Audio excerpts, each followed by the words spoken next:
চলুন একটু সময় পিছিয়ে যাই, সালটা 1783। ভাবুন তো, ব্রিটিশ পার্লামেন্টে একজন লোক উঠে দাঁড়াচ্ছেন, আর তার লড়াইটা কিন্তু কোনো বিদেশি শক্তির বিরুদ্ধে না, তার লড়াইটা ছিল একটা প্রাইভেট কোম্পানির বিরুদ্ধে।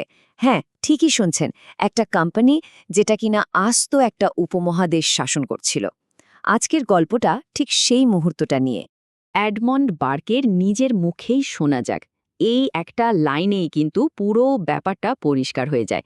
ইস্ট ইন্ডিয়া কোম্পানির ক্ষমতা ঠিক কতটা ভয়াবহ ছিল। মানে ভারতের প্রত্যেকটা মানুষের জীবনের প্রতিটা মুহূর্তের ওপর তাদের ছিল একচ্ছত্র নিয়ন্ত্রণ। কিন্তু প্রশ্নটা তো আসতেই পারে, তাই না, যে কিভাবে একটা সাধারণ ট্রেডিং কোম্পানি, একটা ব্যবসা করার সংস্থা এত বড়, এত শক্তিশালী একটা ঔপনিবেশিক শক্তিতে পরিণত হলো। চলুন সেই গল্পটাই একটু খোলাসা করা যাক। মানে এই যে বদলে যাওয়াটা, এটা কিন্তু সত্যিই অবিশ্বাস্য।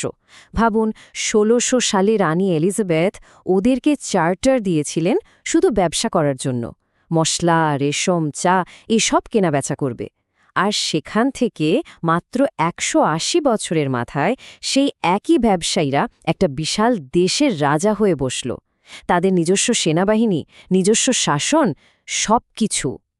আর এই শাসনের পরিধিটা শুনলে তো আরও অবাক হতে হয়। প্রায় ৩ কোটি মানুষ। তখনকার দিনে ব্রিটেনের নিজেদের জনসংখ্যার থেকেও কিন্তু এটা অনেক বেশি।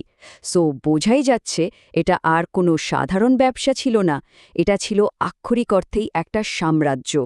আর এডমন্ড বগ ঠিক এই কোটি কোটি মানুষের ভাগ্য বদলাতেই সেদিন সংসদে দাঁড়িয়েছিলেন। তো বার্ক যখন সংসদে কোম্পানির বিরুদ্ধে বলতে শুরু করলেন, সেটা কিন্তু কোনো সাদামাটা ভাষণ ছিল না। মনে হচ্ছিল যেন একজন পোড় খাওয়া উকিল আদালতে কেস লড়ছেন, একের পর এক প্রমাণ তুলে ধরছেন। চলুন আমরাও একটু শুনি কি ছিল সেই অভিযোগগুলো। বার্কের অভিযোগগুলো কিন্তু ছিল একদম সোজা সাপটা। তিনি পরিষ্কার দেখিয়ে দিলেন এগুলো কোনো ভুলচুক বা বিচ্ছিন্ন ঘটনা নয়, না, এটা ছিল কোম্পানির একটা ঠান্ডা মাথার প্ল্যান, একটা ধারাবাহিক বিশ্বাসঘাতকতার নকশা। তারা জেনে শুনে খুব পরিকল্পিতভাবে যাদের সাথে বন্ধুত্ব করেছে তাদেরকেই শেষ করে দিয়েছে। আর হ্যাঁ, এগুলো শুধু মুখের কথাও ছিল না, এর পেছনে ছিল বাস্তব উদাহরণ। যেমন ধরুন, মাত্র ৪ লক্ষ পাউন্ডের জন্য পুরো রোহিলা জাতিকে বিক্রি করে দেওয়া হলো। বাংলার শাসকদের তো দাবার ঘুটির মতো যখন তখন চাল দেওয়া হতো। আর ভাবা যায়, একসময়ের সে প্রতাপশালী মুঘল সম্রাট, তাকেও প্রায় পথের ভিখারি বানিয়ে ছেড়েছিল এরা। এটাই ছিল কোম্পানির শাসনের আসল কুৎসিত রূপটা। বার্গের মুখেই শোনা যাক অযোধ্যার বেগমদের উপর অত্যাচারের সেই ভয়ঙ্কর গল্পটা। কোম্পানির টাকার লোভ এতটাই বেড়ে গিয়েছিল যে ধনী হওয়াটাই যেন একটা অপরাধ হয়ে দাঁড়িয়েছিল। ভাবুন একবার, বিদ্রোহের মতো একটা গুরুতর মিথ্যা অভিযোগ এনে তাদের সমস্ত সম্পদ লুট করে নেওয়া হলো। তো এই যে ভয়াবহ পরিস্থিতি, এর একটা সমাধান তো দরকার। বার্গ আর তার সহকর্মীরা মিলে একটা বিল আনলেন পার্লামেন্টে। আর এই বিলটার তিনি এমন একটা নাম দিলেন যার সাথে ব্রিটিশ ইতিহাসের আত্মা জড়িয়ে আছে। তিনি একে বললেন হিন্দুস্তানের ম্যাগনা কার্টা। আচ্ছা, তার আগে একটু বলিনি এই ম্যাগনা কার্টা জিনিসটা আসলে কি। সেই ১২১৫ সালে ইংল্যান্ডে এই চুক্তিটা হয়েছিল। এর মূল উদ্দেশ্যটাই ছিল রাজার যা খুশি তাই করার ক্ষমতাকে আইনের বেড়াজালে বাঁধা, মানে কেউ আইনের ঊর্ধ্বে নয়। বার্ক ঠিক এই তুলনাটা টেনেছিলেন একটা খুব শক্তিশালী বার্তা দেওয়ার জন্য। আর এখানেই বার্ক একটা মারাত্মক তুলনা টানলেন। তিনি দেখালেন দুটো চার্টার বা সনদের মধ্যে আকাশ পাতাল তফাত।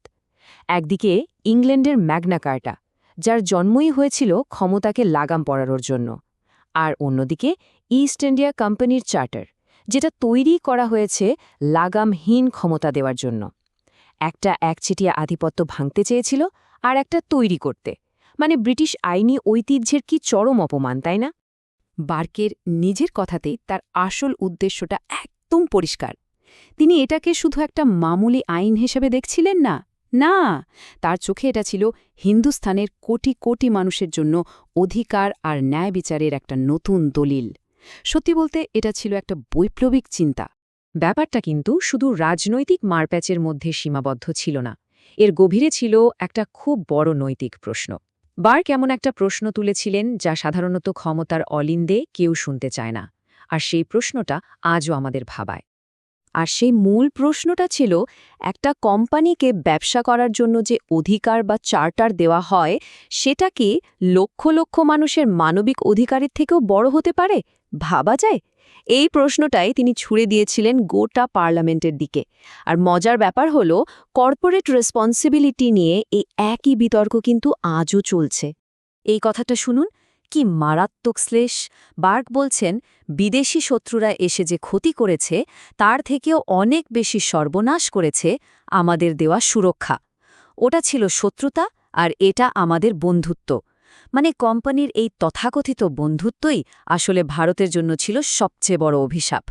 তো এত কিছুর পর এই নাটকীয় লড়াইয়ের শেষটা কি হলো? ন্যায় বিচারের জন্য এই যে একটা চেষ্টা, এর রাজনৈতিক পরিণতিটা কি দাঁড়ালো? চলুন গল্পের শেষ পর্বে যাওয়া যাক।